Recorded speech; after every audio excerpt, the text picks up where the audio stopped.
Hello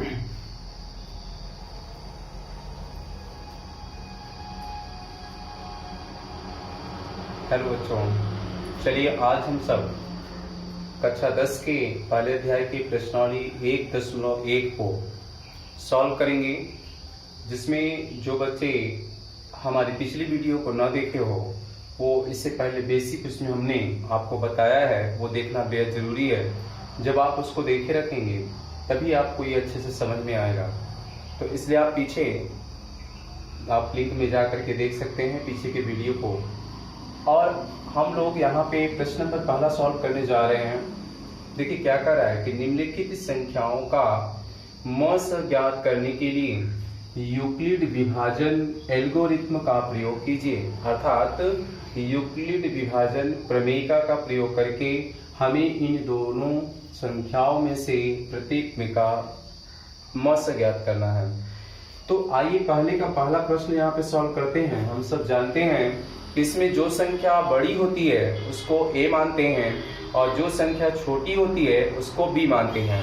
तो यहाँ हम लोग लिखें अगर हल में, देखिए इसका पहले का अगर हल किया जाए ये, तो यहाँ हम लिख सकते हैं यहाँ लिखिएगा, माने यहाँ जो उपलब्ध संख्या है यहाँ हम लिख सकते हैं कि 135 से बड़ा है कौन, 225।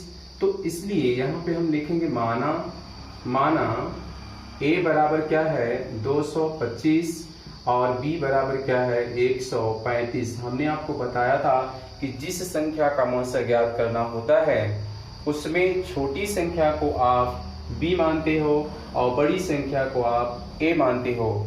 अब यहाँ हम लिखें यूक्लिड विभाजन, देखिए यूक्लिड विभाजन प्रमेयिका से, यूक्लिड विभाजन एल्गोरिथ्म से या यूक्लिड विभाजन प्रमेयिका से आपको हमने बताया था कि इसमें हम Q तथा R ज्ञात करते हैं।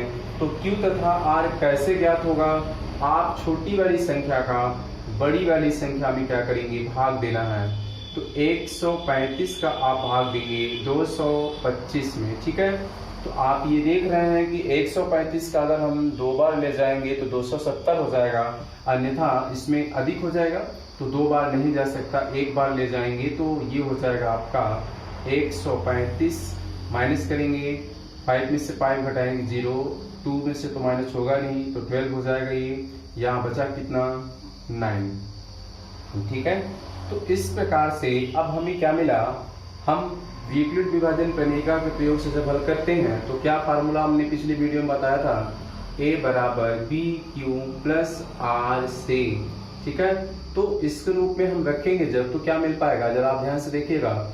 a बराबर क्या है आपका 225 बराबर b कितना है 135 इंटू q, तो q क्या है 1 प्लस r बराबर क्या है, जो शेषफल होता है इसी को हम रखते हैं r।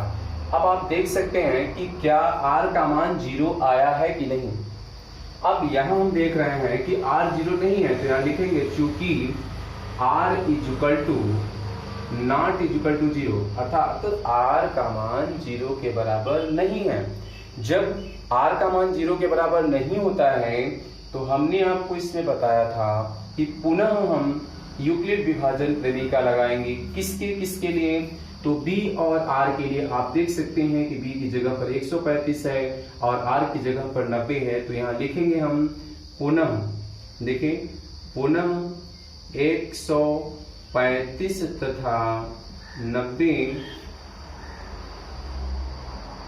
के लिए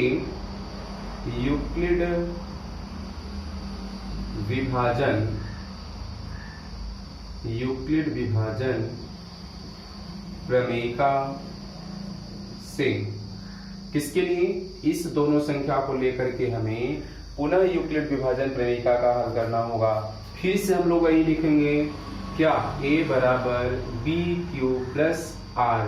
तो आप अब a उसको नहीं मानेंगे, अब जिसका यहाँ लिए हैं ये बड़ी वाली संख्या a कहलाएगी और छोटी वाली संख्या क्या कहलाएगी, b कहलाएगी।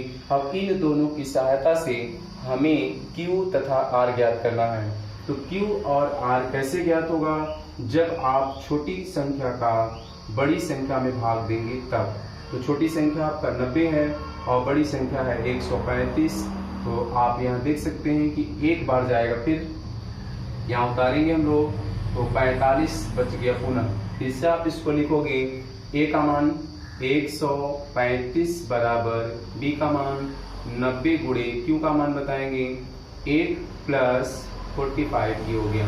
ठीक, फिर से आप लिखोगे चूंकि R बराबर नॉट इक्वल टू 0, क्या आया है R का मान 45, तो ये 0 नहीं है, इसलिए यहाँ पे पुनः लिखेंगे हम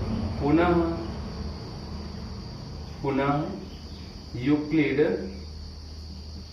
विभाजन प्रमेयिका से या यूक्लिड विभाजन विधि से, संक्षिप्त में हमने लिख दिया है पुनः यूक्लिड विभाजन विधि से। किसके लिए? अब आपको ये देखना है कि जो R का मान जो B का मान होगा, तो R का मान और B का मान अगर लें तो R बराबर 45 और B बराबर क्या है 90।